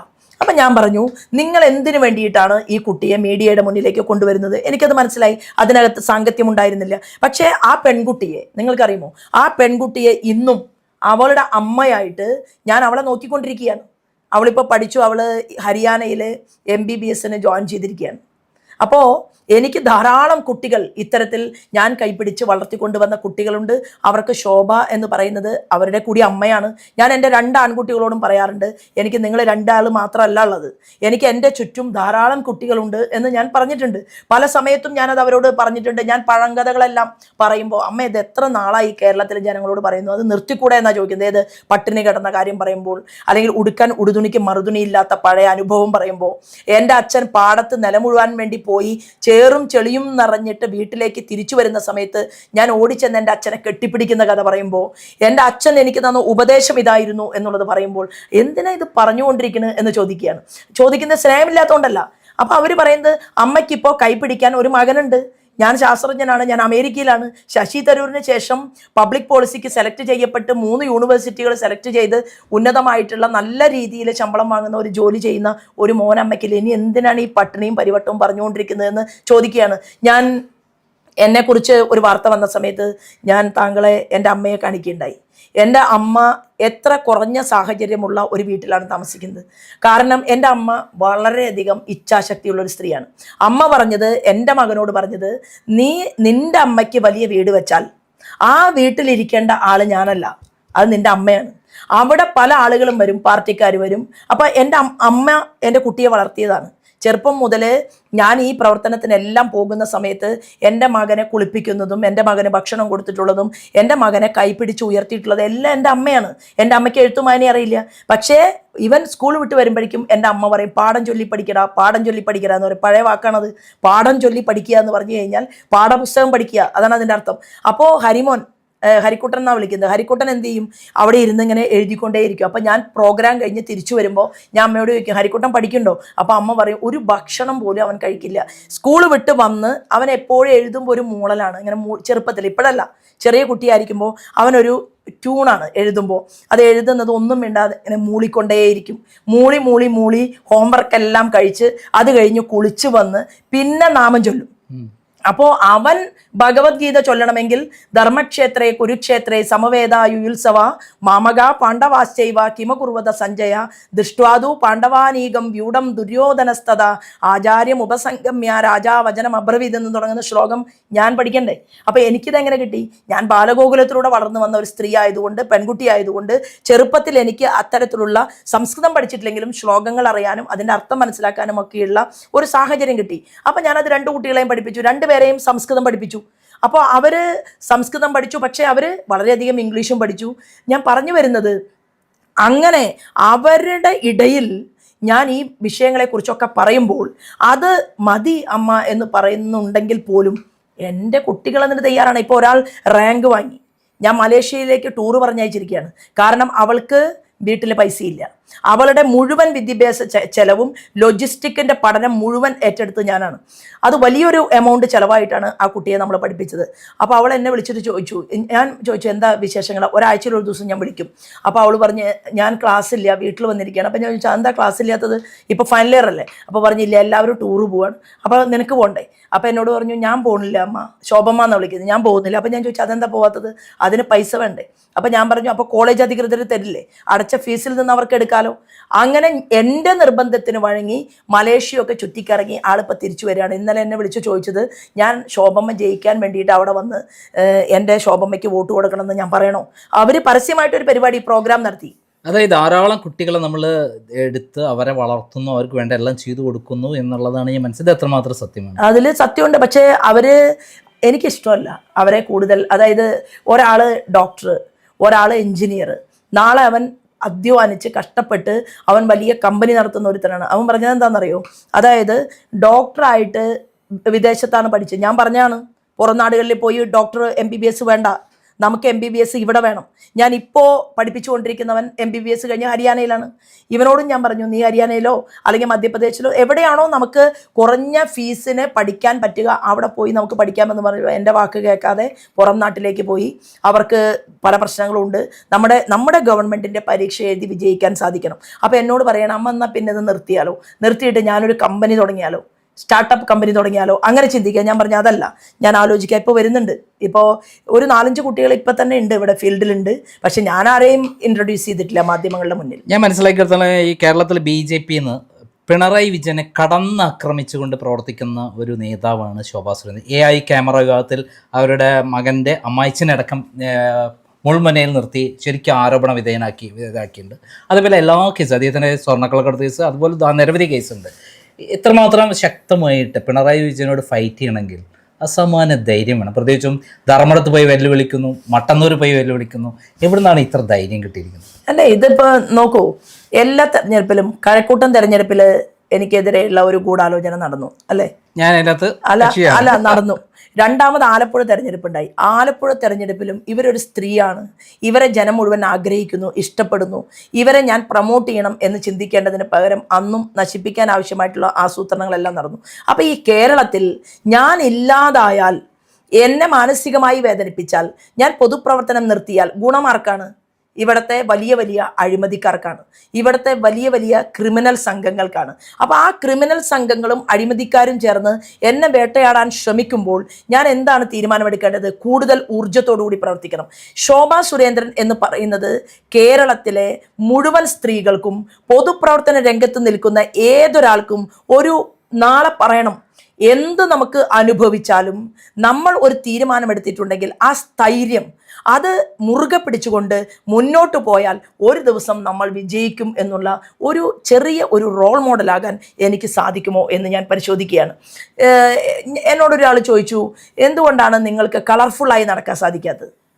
നിങ്ങൾ എന്തുകൊണ്ടാണ് കുറച്ച് നല്ല രീതിയിൽ, അപ്പം നിങ്ങൾക്ക് അതിനോടൊക്കെ ഒരു എതിർപ്പാണോ? കൂടുതൽ മേക്കപ്പ് ചെയ്യുന്നത്, അല്ലെങ്കിൽ കൂടുതൽ ഭംഗിയായി നടക്കുന്നത്, നല്ല ഡ്രസ്സ് ഉപയോഗിക്കുന്നത്, കൂടുതൽ ആഭരണങ്ങൾ ഉപയോഗിക്കുന്നത്, നിങ്ങൾ ഇതിനെല്ലാം എതിരായിട്ടുള്ള ഒരാളാണോ? ഞാൻ പറഞ്ഞ എതിരല്ല. ഞാൻ ദേവിമാരുടെ ഫോട്ടോ വെച്ച് ആരാധിക്കുന്ന ആളാണ്. എല്ലാ ദേവിമാരും സർവ്വ ആഭരണ വിഭൂഷിതകളായിട്ടാണ് നിൽക്കുന്നത്. ഞാൻ ആ ചോദിച്ച പെൺകുട്ടികളോട് പറഞ്ഞത്, നിങ്ങളൊക്കെ ഇങ്ങനെ നടക്കുന്നത് കാണാൻ എനിക്ക് താല്പര്യമുണ്ട്, എനിക്കിഷ്ടമാണ്. പക്ഷേ അങ്ങനെ നടക്കാൻ സാധിക്കാത്തവർ കൂടി ഈ കേരളത്തിനകത്തുണ്ട്. ആ കേരളത്തിനകത്തുള്ളവരുടെ മുന്നിലേക്ക് അവർക്കൊരു കാണുന്ന സമയത്ത് ഞങ്ങളുടെ ശോഭമ്മ അല്ലെങ്കിൽ ശോഭാ സുരൻ എന്ന് പറയുന്ന പൊതുപ്രവർത്തക ഇങ്ങനെ ആയിരിക്കണം എന്ന് അവർ മനസ്സിലാക്കണം എന്നുകൂടി എനിക്ക് ആഗ്രഹമുണ്ട്. അപ്പോൾ പലപ്പോഴും പല തീരുമാനങ്ങളും എടുക്കുന്നതിൽ മുഖ്യമന്ത്രിക്കെതിരെയുള്ള പോരാട്ടം എന്ന് പറയുന്നത് 10 വർഷക്കാലം കേരള രാഷ്ട്രീയത്തിന് നേതൃത്വം കൊടുത്തിട്ട് ഭാഗ്യവാനാണ് ശ്രീമാൻ പിണറായി വിജയൻ. ഇന്ത്യയിലെ നരേന്ദ്രമോദിജിയെ പോലെ ഒരു പ്രധാനമന്ത്രിയെ കിട്ടിയിട്ട് ആ പ്രധാനമന്ത്രിയുടെ കയ്യിൽ നിന്ന് 12,000 കോടി രൂപ ഈ ലാസ്റ്റ് പ്രഖ്യാപിച്ച പദ്ധതി വരെ നമ്മുടെ നാട്ടിലേക്ക് നേടിയെടുക്കാൻ സാധിച്ചിട്ട് അത് വേണ്ട എന്ന് വെച്ചുകൊണ്ട്, അതായത് ആ സ്റ്റേജ് പോലും പങ്കിടണ്ട എന്ന് തീരുമാനിച്ചുകൊണ്ട് ഒരു ചെറിയ വട്ടത്തിൽ മാത്രം ചിന്തിക്കുന്നത് മതിയോ എന്നുള്ളതാണ് ചോദ്യം. അപ്പുറത്ത് സ്റ്റാലിൻ, ഇപ്പുറത്ത് സിദ്ധരാമയ്യ, രണ്ടാളും 2 പ്രസ്ഥാനത്തിന്റെ ആളുകളാണ്. 2 കൂട്ടരും എന്താ ചെയ്യുന്നത്? പരമാവധി കോടികൾ വാങ്ങിക്കൊണ്ടുവന്ന് ആ സംസ്ഥാനത്തെ വികസന പ്രവർത്തനങ്ങൾക്ക് നേതൃത്വം കൊണ്ട് കുറേയൊക്കെ അഴിമതി ചെയ്യുന്നുണ്ട്, അതില്ല എന്ന് പറയുന്നില്ല. പക്ഷേ കുറെ അഴിമതി ചെയ്യുമ്പോഴും ജനങ്ങൾക്ക് നോക്കിക്കാണാൻ കുറെ വ്യവസായങ്ങൾ അവിടെയുണ്ട്. ഇതൊന്നുമില്ലല്ലോ ഇവിടെ. എന്താ ഉള്ളത്? എൻ്റെ ചോദ്യം, പിണറായി വിജയനോട് AI ക്യാമറയിൽ ശക്തമായ അഴിമതി ആരോപണം ഉന്നയിച്ചുകൊണ്ട് രംഗത്ത് വന്ന നേതാവാണ് ശോഭാ സുരേന്ദ്രൻ. അതേപോലെ അദ്ദേഹത്തിൻ്റെ പേര് നിരവധി കേസുകളാണുള്ളത്. എങ്ങനെയാണ് ഈ ഇത്ര ധൈര്യം കിട്ടിയത്? ഞാൻ ലാവ്ലിൻ കേസ് ഫൈറ്റ് ചെയ്തുള്ള ആളാണ്. എന്തിനാണ് ധൈര്യക്കുറവ്? എന്താണ്? അതായത് നമുക്ക് എപ്പോഴും എൻ്റെ അച്ഛൻ പറയുമായിരുന്നു, മരണം എന്ന് പറയുന്നത് മനുഷ്യന് ഒരു തവണയേ ഉള്ളൂ. ജീവിച്ചിരിക്കെ നമ്മൾ ആരാലോ മരിക്കപ്പെടാൻ അനുവദിക്കാൻ പാടില്ല. വേറൊരാൾ നമ്മളെ കൊല്ലാൻ പാടില്ല മാനസികമായി. അപ്പോൾ മാനസികമായി കൊല്ലാൻ ശ്രമിക്കുന്നവരുടെ ലക്ഷ്യം എന്ന് പറയുന്നത്, ശോഭാ സുരേന്ദ്രൻ എന്ന് പറയുന്ന സ്ത്രീ ഇല്ലാതായാൽ ചൂണ്ടിക്കാണിക്കുന്ന പല തെറ്റുകളും ഉറക്കെ വിളിച്ചു പറയാൻ ഒരാളുണ്ടാവില്ല എന്നുള്ളതാണ്. പക്ഷെ ഞാൻ മനസ്സിലാക്കുന്നത്, ശ്രീമാൻ പിണറായി വിജയന്റെ പാർട്ടിക്കകത്ത് പ്രവർത്തിക്കുന്ന സഖാക്കന്മാർക്കിടയിൽ പോലും എനിക്കൊരു ഫാൻസ് ഉണ്ട്.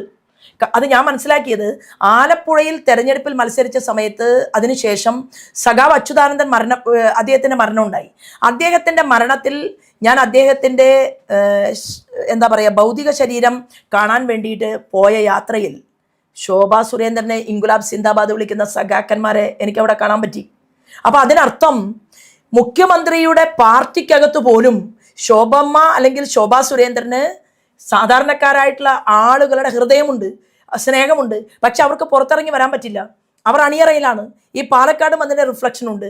കണ്ണാടി പഞ്ചായത്തിലെ മുൻ മാർക്സിസ്റ്റ് പാർട്ടിയുടെ പഞ്ചായത്ത് പ്രസിഡന്റിന്റെ വീട്ടിലാണ് കഴിഞ്ഞ ദിവസം ഫുഡ് തന്നത്, ഭക്ഷണം തന്നത്. അദ്ദേഹത്തിൻ്റെ മകൻ ഇപ്പോൾ BD ജയസന്റെ കൂടെയാണ് ഉള്ളത്. അപ്പോൾ അവർ മനസ്സിലാക്കുന്നുണ്ട് ആരാണ് ശരി, ആരാണ് തെറ്റ്. ആ ശരിയുടെ പക്ഷത്ത് നിൽക്കാൻ ജനം തയ്യാറാകുമ്പോൾ പാലക്കാട് മാറ്റമുണ്ടാകും. പിണറായി വിജയനെതിരെ സ്വർണ്ണക്കളക്കടത്ത്, നയതന്ത്ര ബാഗേജിലെ സ്വർണ്ണക്കടത്ത്, അതേപോലെ ഡോളർ കടത്ത്, അതേപോലെ ലൈഫ് മിഷൻ തട്ടിപ്പ്, അതേപോലെ കരിമണൽ കടത്തയുമായിട്ട് ബന്ധപ്പെട്ട വിഷയങ്ങൾ, അഴിമതി, സ്വന്തം മകള് തന്നെ കുടുങ്ങിയിരിക്കുന്നു.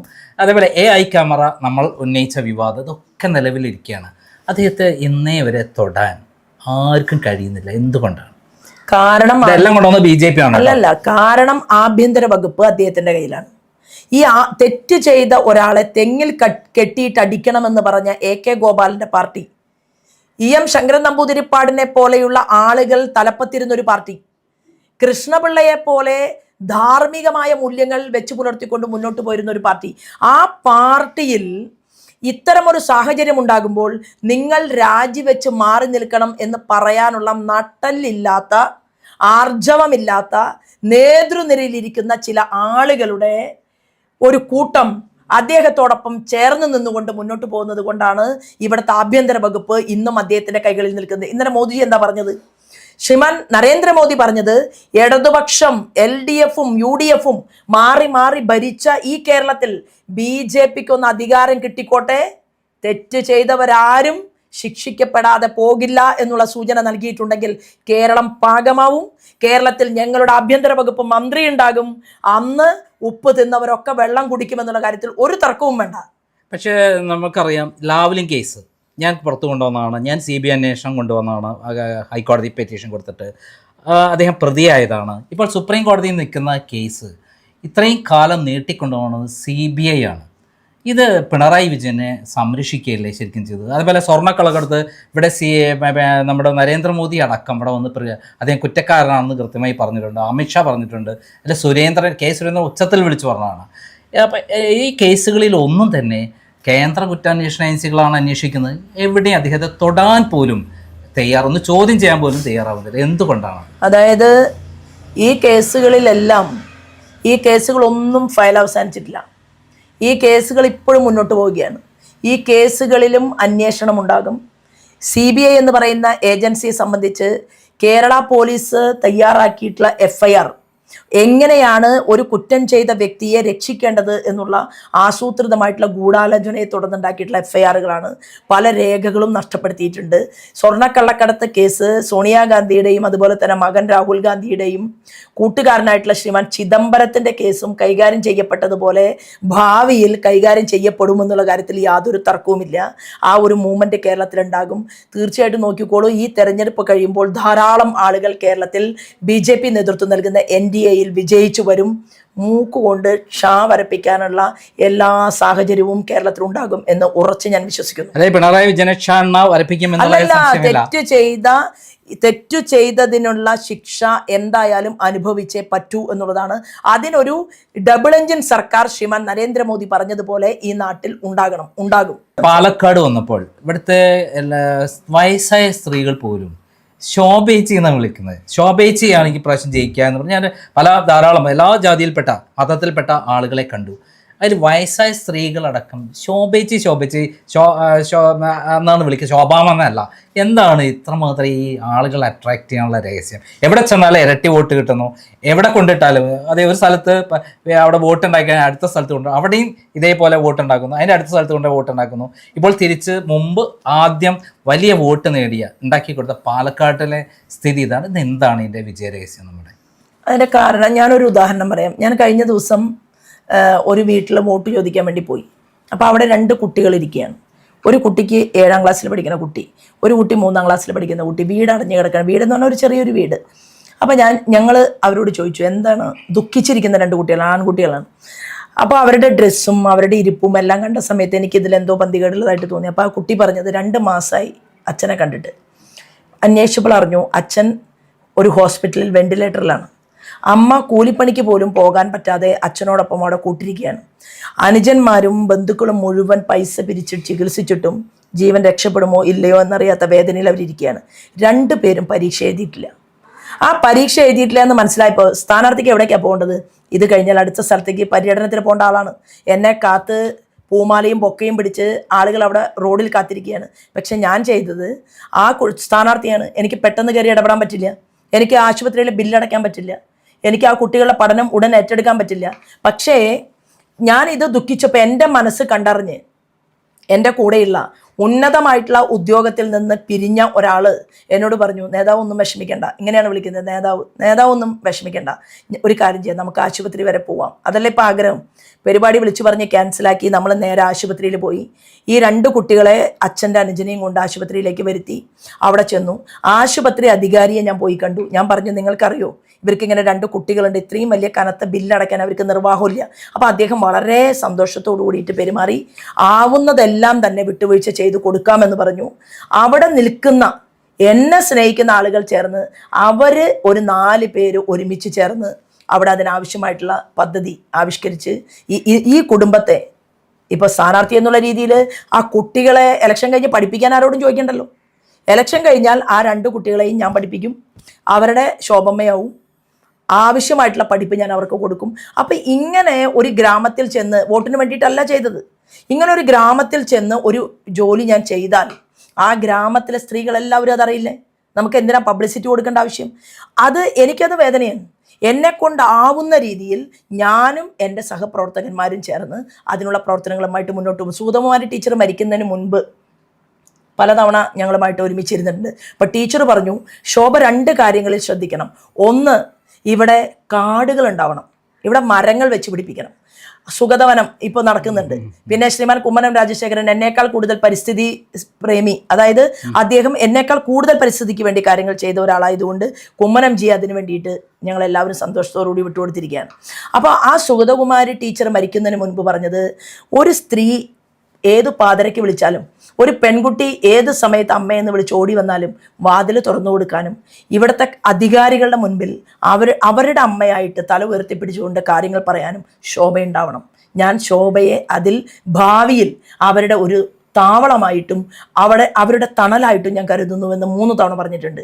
ആ ജോലി പബ്ലിസിറ്റി ഇല്ലാതെ ഞാനിപ്പോൾ ചെയ്തുകൊണ്ടിരിക്കുന്നുണ്ട്. ഞാനിപ്പോൾ ഒരു ചാരിറ്റബിൾ ട്രസ്റ്റ്, അതിൻ്റെ ഇനാഗുറേഷൻ കഴിഞ്ഞു, അതിൻ്റെ എല്ലാ കാര്യങ്ങളും ചെയ്തു. പക്ഷേ ആ ട്രസ്റ്റിൽ ഒരു ഇനാഗുറേഷൻ എന്ന് പറഞ്ഞാൽ പബ്ലിക്കായിട്ട് പ്രോഗ്രാം ചെയ്തിട്ടില്ല. ആ ട്രസ്റ്റ് ആദ്യമായിട്ട് ചെയ്തത് ശ്രീമാൻ നരേന്ദ്രമോദി സ്ത്രീകൾക്ക് വേണ്ടി കൊടുത്ത പദ്ധതികളെക്കുറിച്ചുള്ള ഒരു പുസ്തകം എഴുതി അത് മോദിജിയുടെ വീട്ടിൽ കൊണ്ടുപോയി കൊടുത്തു. അത് ഒരു നല്ല ഒരാളെ കിട്ടിക്കഴിഞ്ഞാൽ അതിൻ്റെ ഇനാഗുറേഷൻ ഉടൻ നടക്കും. അങ്ങനെ ഞങ്ങൾ ഒരു ഷെൽട്ടർ ഉണ്ടാക്കും. അതിന് ഞാൻ പേരിട്ടിട്ടുള്ളത് ഗാർഗി എന്നാണ്. ഗാർഗി ചാരിറ്റബിൾ ട്രസ്റ്റ് ഇപ്പോൾ ഞാൻ ലോഞ്ച് ചെയ്യാത്തതിൻ്റെ കാരണം, അത് ലോഞ്ച് ചെയ്താൽ എൻ്റെ ചുറ്റും നിൽക്കുന്ന ക്രിമിനൽ സംഘം പറയും ഞാൻ ഗാർഗിയിലൂടെ ധാരാളം പണം പിരിച്ചു, ആ പണം ഉപയോഗിച്ചുകൊണ്ട് ഞാൻ തെരഞ്ഞെടുപ്പ് പ്രവർത്തനം നടത്തിയെന്ന് പോലും കഥയുണ്ടാക്കാൻ സാധ്യതയുള്ളത് കൊണ്ട് ആ ഗാർഗി അങ്ങനെ നിൽക്കുകയാണ്. ഗാർഗി എന്ന് പേരിടാൻ കാരണം, പണ്ട് യാജ്ഞവൽക്കനോടൊപ്പം, അതായത് ഏറ്റവും വലിയ രാജഭരണ കാലഘട്ടത്തിൽ പണ്ഡിത സദസ്സിൽ യാജ്ഞവൽക്കനെ പോലെയുള്ള അറിവും പ്രാപ്തിയുമുള്ള ഒരു മഹാപണ്ഡിതനോടൊപ്പം തർക്കത്തിൽ ജയിച്ച ആളാണ് ഗാർഗി. ആ ഗാർഗിയുടെ ഓർമ്മയിൽ, ആ ഗാർഗിയുടെ ചിന്തയിൽ കേരളത്തിലെ സ്ത്രീകളെല്ലാം ഗാർഗിമാരായി ഉണർന്നെണീറ്റ് നിൽക്കട്ടെ എന്ന് തീരുമാനമെടുത്തുകൊണ്ട് അങ്ങനെ ഒരു ട്രസ്റ്റ് ഉണ്ടാക്കി വെച്ചിരിക്കുകയാണ്. കാരണം ഒരാൾ നമുക്ക് കുറച്ച് പൈസ തന്ന് സഹായിച്ചാൽ അതിന് കണക്കുണ്ടാവില്ല. അപ്പോൾ കണക്കുള്ള, ജനങ്ങൾക്ക് എപ്പോഴും പരിശോധിക്കാൻ സാധിക്കുന്ന ആ ചാരിറ്റബിൾ ട്രസ്റ്റിൻ്റെ കീഴിൽ എൻ്റെ ആഗ്രഹമാണ്, സ്വപ്നമാണ്, അത് ഞാൻ പദ്ധതിയാക്കി മാറ്റും. വലിയ ഒരു സ്ഥലമുണ്ടാകണം, അതിൽ ധാരാളം ആളുകൾക്ക് വരാനും താമസിക്കാനും സാധിക്കണം. അങ്ങനെയുള്ള ഒരു പദ്ധതി കൂടി മനസ്സിൽ വെച്ചുകൊണ്ടാണ് ഞാൻ എൻ്റെ പൊതുപ്രവർത്തനത്തിനോടൊപ്പം സൈഡായിട്ട് ഇങ്ങനെയുള്ള സേവന പ്രവർത്തനങ്ങൾ കൂടി മുന്നോട്ട് കൊണ്ടുപോകും. അപ്പുറത്ത് നാരായണീയ സമിതിയിൽ ഞാൻ പാർട്ടിസിപ്പേറ്റ് ചെയ്യുന്നുണ്ട്. എത്രയോ അമ്മമാർ നാരായണീയം വായിക്കുമ്പോൾ ഞാനും അവിടെ പോയിരുന്ന് വായിക്കും. ഞാൻ സ്റ്റേജിൽ ഇരുന്ന് വായിക്കുകയല്ല, ഞാൻ ആ ഓഡിയൻസിലാണ് ഇരിക്കുന്നത്. അവിടെ 2000-3000 ആളുകളുടെ ഗ്യാതറിംഗ് ഉണ്ടാകുമ്പോഴും ഞാൻ അവരിൽ ഒരാളായിട്ട് ഇരിക്കുകയാണ്. കാരണം ഭക്തി മനുഷ്യനെ നന്മയിലേക്ക് നയിക്കാനുള്ള ഒരു പാതയാണ് എന്ന് ഞാൻ മനസ്സിലാക്കിയാണ്. ഇസ്ലാമിന് ഇസ്ലാമിൻ്റെ ഭക്തിയും, ക്രിസ്ത്യൻ്റെ ഭക്തിയും, ഹിന്ദുവിന് ഹിന്ദുവിൻ്റെ ഭക്തിയും. അപ്പോൾ ഇതെല്ലാം ചേർത്തുകൊണ്ട് ഒരു നന്മയുള്ള കാടുകളുണ്ടെങ്കിൽ ആ കാട്ടിലെ മരങ്ങളിൽ പൂക്കളുണ്ടാവും. അപ്പോൾ കാട്ടിലെ മണമില്ലാത്ത പൂക്കളും അതുപോലെ തന്നെ നല്ല മണമുള്ള പൂക്കളും നമുക്ക് കാട്ടിൽ വെച്ച് പിടിപ്പിക്കാൻ സാധിക്കും. ഇന്ന് കേരളത്തിൽ പല വീടുകളിലും നല്ല പൂന്തോട്ടങ്ങളുണ്ട്. ആ പൂന്തോട്ടങ്ങളിൽ നല്ല ചിരിച്ചു നിൽക്കുന്ന പൂക്കളുണ്ട്. എന്നാൽ കാട്ടിൽ വനമല്ലിപ്പൂക്കളുണ്ട്. അപ്പോൾ നമുക്ക് ഇവിടുത്തെ പാവപ്പെട്ട, പാർശ്വവൽക്കരിക്കപ്പെട്ട, ചിരി നഷ്ടപ്പെട്ട, സാനിറ്ററി നാപ്കിൻ എന്താണെന്നറിയാത്ത, ജീവിതം എന്താണെന്നറിയാത്ത, അച്ഛനില്ലാത്ത മക്കളെ പ്രസവിച്ച് വളർത്തേണ്ടി വരുന്ന അട്ടപ്പാടിയിലെയും അതുപോലെ തന്നെ കരുളായി മലമ്പ്രദേശങ്ങളിലും ഒക്കെയുള്ള ആദിവാസി അമ്മമാരുണ്ട്. ആ കാട്ടുപൂക്കളെയും നമുക്ക് നല്ല പൂക്കളാക്കിയിട്ട് മാറ്റാൻ നമുക്ക് പ്രവർത്തിക്കണം. അവരറിഞ്ഞുകൊണ്ട് ചെയ്യുന്ന തെറ്റല്ല ഇതൊന്നും. അവർക്ക് നാട്ടിൽ നിന്ന് ചെന്ന പരിഷ്കാരികൾ കൊടുത്ത സമ്മാനമാണ്. അവർക്കിടയിൽ പലതവണയും പ്രവർത്തിച്ച ഒരു സ്ത്രീ എന്നുള്ള രീതിയിൽ അങ്ങനെയുള്ള കാടും അങ്ങനെയുള്ള നല്ല നല്ല മനോഹരമായിട്ടുള്ള പൂക്കളും കഴിക്കാൻ ഭക്ഷണമുള്ള ആരോഗ്യമുള്ള പ്രസവങ്ങൾ നടക്കുന്ന നാടും സ്വപ്നം കണ്ടുകൊണ്ടാണ് ഞാൻ ഈ തെരഞ്ഞെടുപ്പ് രാഷ്ട്രീയത്തിന് മുന്നിലും നിൽക്കുന്നത്. അത് പല ഭാഷകൾ നമുക്കറിയാം. സംസ്കൃതവും ഹിന്ദിയും ഇംഗ്ലീഷും മലയാളം അനായാസം സംസാരിക്കാൻ കഴിവുള്ള ഒരാളാണ് ശോഭാ സുരേന്ദ്രൻ. അത് എത്രമാത്രം സഹായിച്ചിട്ടുണ്ട് നാഷണൽ ലെവൽ വരെ എത്താൻ വേണ്ടിയിട്ട്? അല്ല, അത്രയധികം ഭാഷകൾ ആഴത്തിലുള്ള അവഗാഹമില്ല. പക്ഷേ ഹിന്ദി ഭാഗ്യവശാൽ കിട്ടാൻ കാരണം, ഞാൻ Hindi Praveen Pandit course post graduation എടുത്ത ആളാണ്. അത് എടുത്ത് പുസ്തകങ്ങളെല്ലാം മടക്കി വെച്ചു. പക്ഷേ പിന്നീട് പഠനം മുഴുവൻ രാഷ്ട്രീയമായിരുന്നല്ലോ. പക്ഷേ ദേശീയ തലത്തിലേക്ക് ഒരു ഉയർച്ച കിട്ടിയ സമയത്ത് എഴുതുമ്പോൾ നന്നായിട്ട് എനിക്ക് എഴുതാൻ സാധിക്കും. അമിത്ഷാജി വന്നിരിക്കുന്ന വേദിയിൽ എനിക്ക് ഇതുപോലെ ഹിന്ദിയിൽ പ്രസംഗിക്കാൻ പറ്റി. സംസ്കൃതം ഞാൻ കുറച്ചിപ്പോൾ അറിവുള്ള ആളുകളിൽ നിന്ന് പഠിക്കുകയാണ്. അത് സംസ്കൃത ശ്ലോകം മലയാളത്തിൽ പഠിക്കുകയും അർത്ഥം മലയാളത്തിൽ അതിനെ മനസ്സിലാക്കാനും സാധിക്കും. പക്ഷെ പോരാ എന്നുള്ളതാണ്. എനിക്ക് നല്ല രീതിയിൽ 1.5 മണിക്കൂർ ഹിന്ദിയിൽ പ്രസംഗിക്കാൻ സാധിച്ചിരുന്നുവെങ്കിൽ എന്നേ രക്ഷപ്പെട്ടു പോയാനെ. അപ്പോൾ അന്ന് എനിക്ക് പഠിക്കാനുള്ള ഗതി ഉണ്ടായിരുന്നില്ല. എനിക്ക് ഇംഗ്ലീഷ് മീഡിയം കഷ്ടപ്പാടും ദുരിതവുമായിരുന്നു. അപ്പോൾ ഒരു കുട്ടി വളർന്നു വരുന്ന സമയത്ത് കിട്ടേണ്ട വിദ്യാഭ്യാസം അത് വേണ്ട രീതിയിൽ കിട്ടാത്തത് കൊണ്ടും എനിക്കതിനുള്ള സാഹചര്യം ഇല്ലാത്തതുകൊണ്ടും ഞാൻ എൻ്റെ 2 കുട്ടികളോടും എനിക്ക് അറിവുള്ള കുട്ടികളെ മുഴുവൻ അവരുടെ കൈപിടിച്ച് നമ്മൾ പഠിപ്പിക്കുക, വളർത്തുക. അവർക്ക് ജോലിയും കൊടുത്തിട്ടുണ്ട്. ഇപ്പം MBBS കഴിഞ്ഞ് MD കഴിയാറായി. അവനോട് ഞാൻ പറഞ്ഞിരിക്കുന്നത് 4 പേരെ പഠിപ്പിക്കണം. 4 പേരെ ഇനി അവനെ ഏൽപ്പിച്ചു കൊടുക്കുകയാണ്. അവൻ നോക്കിയേ പറ്റൂ. ഇപ്പോൾ ലോജിസ്റ്റിക് കഴിഞ്ഞ് വരുന്ന ആള് ഞാൻ മനസ്സിലാക്കിയത് അത് വലിയൊരു ഗുജറാത്തിലെ കമ്പനിയിലേക്കാണ് അവൾ ജോലിക്ക് പോകുന്നത്. അവൾ 2-4 ആളെ അവളും നോക്കണം. അതെ, ഒരേപോലെ എല്ലാവരെയും വിമർശിക്കുന്ന ഷാജൻ സ്കറിയ അദ്ദേഹം മുഖം നോക്കാതെ വിമർശിക്കുന്ന സന്ദർഭത്തിൽ BJP-കാരും വിമർശിക്കാറുണ്ട്. അദ്ദേഹത്തെ നിലമ്പൂരിൽ നിന്ന് അന്യായമായി അറസ്റ്റ് ചെയ്യുകയും അദ്ദേഹത്തെ കളമശ്ശേരിയിൽ കൊണ്ടുവന്ന് ചോദ്യം ചെയ്യുന്ന സമയത്ത് അവിടെ കുത്തിയിരുന്ന് അദ്ദേഹത്തെ ഇറക്കുന്നവരെ നിന്നിട്ടുള്ള ഒരേ ഒരു രാഷ്ട്രീയ നേതാവ് ശോഭാ സുരേന്ദ്രനാണ്. എന്താണ് ഇങ്ങനെ എന്ത് രാഷ്ട്രീയം നോക്കിയല്ല പാർട്ടിയിൽ നിന്ന് പോലും എതിർപ്പ് ഉണ്ടായിട്ട് പോലും അവിടെ ഇങ്ങനെയൊക്കെ വന്ന് ചെയ്യാൻ കാരണം? നോക്കൂ, ഇപ്പോൾ ശ്രീമാൻ ഷാജൻ സ്കറിയ ആരാണ് എന്നുള്ളത് പൊതുസമൂഹത്തിന് ബോധ്യപ്പെട്ടിട്ടുണ്ട്. ശ്രീമാൻ ഷാജനെ രാഷ്ട്രീയ സ്വയംസേവക സംഘത്തിൻ്റെ പൊതുപരിപാടികളിൽ വരെ വിളിച്ച് പ്രസംഗിപ്പിച്ചുകൊണ്ടിരിക്കുന്ന ഒരു കാലാംശത്തിലാണ് നമ്മൾ ഈ വിഷയത്തെക്കുറിച്ച് സംസാരിക്കുന്നത്. കാരണം അദ്ദേഹം എടുക്കുന്ന പല നിലപാടുകളും സമൂഹത്തിന് ഗുണകരമായിട്ടുള്ള നിലപാടുകളാണ്. അങ്ങനെ നിലപാടെടുക്കുന്നു എന്നുള്ള കാരണം കൊണ്ട് ഒരാൾ വേട്ടയാടപ്പെടാൻ പാടില്ല എന്നുള്ളത് അത് നമ്മുടെ തീരുമാനം തന്നെയാണ്. അപ്പോൾ ആ ഒരു തീരുമാനം ഞാനൊരു ദിവസം വീട്ടിലിരിക്കുന്ന സമയത്താണ് അത് കണ്ടത്. ഒരുപക്ഷെ അങ്ങനെ അന്ന് ചെന്നില്ലായിരുന്നുവെങ്കിൽ പോലീസിന് പല കള്ളക്കഥകളും കെട്ടിച്ചമയ്ക്കാൻ സാധിക്കുമായിരുന്നു. അത് ഈ പൊതുസമൂഹത്തിന് വേണ്ടി പ്രവർത്തിക്കുന്ന ഒരു വ്യക്തിക്ക് അനുകൂലമായിട്ട് ചിന്തിക്കേണ്ട ധാർമ്മികമായിട്ടുള്ള ബാധ്യത BJP-ക്കുണ്ട്. ഇപ്പൊ എന്നെയും വിമർശിച്ചിട്ട് വാർത്തകൾ എഴുതിയിട്ടുണ്ട്, പറഞ്ഞിട്ടുണ്ട്. കാരണം എന്താണ്, ശോഭാ സുരേന്ദ്രൻ എവിടെ പോയാലും ശോഭാ സുരേന്ദ്രൻ്റെതായിട്ടുള്ള ഒരു ലോകം സൃഷ്ടിക്കപ്പെടുകയാണോ വേണ്ടത് എന്നുള്ളൊരു ചോദ്യം വർഷങ്ങൾക്ക് മുമ്പ് ചോദിച്ചിട്ടുണ്ട്. പക്ഷെ അപ്പോൾ ഞാൻ എന്ത് ചെയ്യണം? അല്ല, ഞാൻ എന്ത് ചെയ്യണം? അതിലെന്താണ് കഴമ്പ് എന്ന് പരിശോധിക്കുക. ഞാൻ എന്തിനാണ് അതിന് വിഷമിക്കുന്നത്? അപ്പോൾ ശോഭാ സുരേന്ദ്രൻ്റെതായിട്ടുള്ള ലോകം സൃഷ്ടിക്കുക എന്ന് പറഞ്ഞാൽ ഒരുപക്ഷെ എൻ്റെ കൂടെ പ്രവർത്തനത്തിന് പോകുന്ന ആളുകളെ മുൻനിരയിൽ നിർത്തുന്നത് കൊണ്ടാണോ? ഞാൻ അതിനെക്കുറിച്ച് പരിശോധിച്ചു. അപ്പോൾ പരിശോധിച്ചപ്പോൾ അതിനകത്തുള്ള അർത്ഥത്തിൻ്റെ വ്യാപ്തിയെക്കുറിച്ച് എനിക്ക് ബോധ്യപ്പെട്ടു. ഞാനത് തിരുത്താൻ എനിക്ക് സാധിച്ചു. ഇപ്പം ഇവിടെ തന്നെ ധാരാളം ആളുകൾ പ്രവർത്തനത്തിന് വന്നിട്ടുണ്ട്. ഇവിടെ പ്രവർത്തിക്കുന്ന ബൂത്ത് പ്രസിഡന്റ് അല്ലെങ്കിൽ പഞ്ചായത്ത് പ്രസിഡന്റ്, ആ പഞ്ചായത്ത് പ്രസിഡന്റാണ് മുന്നിൽ നിൽക്കേണ്ടത്. ബാക്കിയുള്ളവർ എത്ര വലിയ നേതാക്കന്മാരായാലും ഇവർ നയിക്കുന്ന വഴികളിലൂടെ പോവുക. അപ്പോൾ അതൊക്കെ നല്ല അനുഭവമായിട്ട് മാറിയിട്ടുണ്ട്. ഒരു കാര്യം കൂടി, ഇപ്പോൾ ആവിഷ്കാര സ്വാതന്ത്ര്യത്തിനെതിരെ പോരാട്ടം നടത്തിയ പാർട്ടിയാണ് CPM എന്നാണ് പറയുന്നത്. ഇന്ത്യയിലോ ലോകത്തിലോ എവിടെ ഉണ്ടായാലും അവർ എടുത്തു ചാടും. ഇപ്പോൾ ഞാൻ എഴുതിയ ഒരു പാട്ട് ഇപ്പോൾ കേരള ഗവൺമെൻറ് നിരോധിച്ചിരിക്കുന്നു, യൂട്യൂബിൽ നീക്കം ചെയ്യാൻ വേണ്ടിയിട്ട് ലീഗലായിട്ട് നീക്കം ചെയ്തിരിക്കുന്നു എന്നുള്ളത്. ഇതിനെക്കുറിച്ച് എന്താണ് പറയാനുള്ളത്? അല്ല, അതായത് ഇപ്പോൾ ക്രൈം എന്ന് പറയുന്ന ഒരു വേദി തന്നെ നിരോധിക്കണമെന്നാണ് അവരുടെ ആഗ്രഹം. മാത്രവുമല്ല, എത്ര തവണ ശ്രീമാൻ നന്ദകുമാറിനെ ജയിലിലടയ്ക്കാൻ സാധിക്കുമോ അത്ര തവണ ജയിലിലടച്ചിട്ടുണ്ടല്ലേ. അത് 4 ദിവസമാകാം, കേരളത്തിലെ ഏറ്റവും അധികം ജയിൽ കിടന്ന പത്രപ്രവർത്തകൻ, അതല്ലെങ്കിൽ 10 ദിവസമാകാം, 20 ദിവസമാകാം. നേരെ മറിച്ച് നിങ്ങൾ പറയുന്നതിൽ കൃത്യതയില്ല എന്നുള്ള തോന്നലുണ്ടെങ്കിൽ ആ ഡോക്യുമെന്റുമായിട്ട് വരാമല്ലോ, വന്നിട്ട് പറയാം നിങ്ങൾ എന്തിനാണ് ഇങ്ങനെ ഞങ്ങളെ തകർക്കാൻ വേണ്ടി പരിശ്രമിക്കുന്നത് എന്ന് പറയാൻ പോലും മുഖ്യമന്ത്രിയുടെ മരുമകനെതിരെയൊക്കെ വാർത്ത ചെയ്തിട്ടുണ്ട്.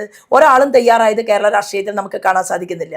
അപ്പോൾ അങ്ങനെ ചെയ്തിരുന്നുവെങ്കിൽ അത് പലപ്പോഴും അങ്ങനെയാണ്. കാരണം ഒരു വലിയ മാഫിയ പ്രവർത്തനം കേരളത്തിൽ നടക്കുന്നു. ആ മാഫിയ പ്രവർത്തനത്തിന്റെ മുന്നിൽ ഇന്നിപ്പോൾ നമുക്ക് കാണാൻ സാധിക്കുന്നത് എത്ര സ്ഥലങ്ങളിലാണ് നമ്മുടെ കുട്ടികൾ മയക്കുമരുന്ന് മാഫിയകൾക്ക് അടിമപ്പെട്ടിട്ടുള്ളത്. അപ്പോൾ എന്താ ചിന്തിക്കുന്നത്? കൊട്ടേഷൻ സംഘങ്ങൾ ഉണ്ടാകണം, മയക്കുമരുന്ന് മാഫിയകൾ വർദ്ധിക്കണം. അങ്ങനെ വർദ്ധിച്ചാലല്ലേ ശരിയായിട്ടുള്ള കാര്യങ്ങൾ പറഞ്ഞുകൊണ്ടിരിക്കുന്നവരെ മാനസികമായും ശാരീരികമായിട്ടും ഒക്കെ പീഡിപ്പിക്കാൻ പറ്റൂ. അപ്പോൾ അതെല്ലാം അതിൻ്റെയൊക്കെ ഭാഗമായിട്ട് തന്നെയാണ് ആ പാട്ടിന്റെ നിരോധനവും എന്നാണ് ഞാൻ അതിനെക്കുറിച്ച് കരുതുന്നത്. അതായത് മുഖ്യമന്ത്രിയെ വിമർശിക്കുന്നു എന്നുള്ളതാണ്. വിമർശിക്കേണ്ട എന്നാണ്. കാരണം വിമർശിച്ചാൽ അങ്ങനെയുള്ളവർ വേണ്ട കേരളത്തിൽ എന്ന് തീരുമാനമെടുക്കുകയാണ്. പക്ഷെ എത്ര കാലം അതെല്ലാം മൂടിവെക്കാൻ പറ്റും? അതായത് ഇപ്പോൾ കേരളത്തിന്റെ പൊതുസമൂഹത്തിന്റെ മുന്നിൽ തീർച്ചയായിട്ടും അദ്ദേഹം ചോദ്യം ചെയ്യലിന് വിധേയമായിട്ടുണ്ട്. ശ്രീമാൻ നരേന്ദ്രമോദി ചില ചോദ്യങ്ങൾ ചോദിച്ചിട്ടുണ്ട്, ഉത്തരം പറയാൻ സാധിക്കാതെ തപിച്ചുകൊണ്ടാണ് ഇരിക്കുന്നത്. അതുകൊണ്ട് കേരളത്തിന്റെ ഈ രാഷ്ട്രീയ സമൂഹം ചോദിക്കുന്നത്, നിങ്ങൾ മാർക്സിസ്റ്റ് പാർട്ടിക്കകത്ത് ഇതിനേക്കാൾ നല്ല ഒരു ലീഡർ ഇല്ലേ എന്നുള്ള ചോദ്യം ഉന്നയിച്ചിട്ടുണ്ട്.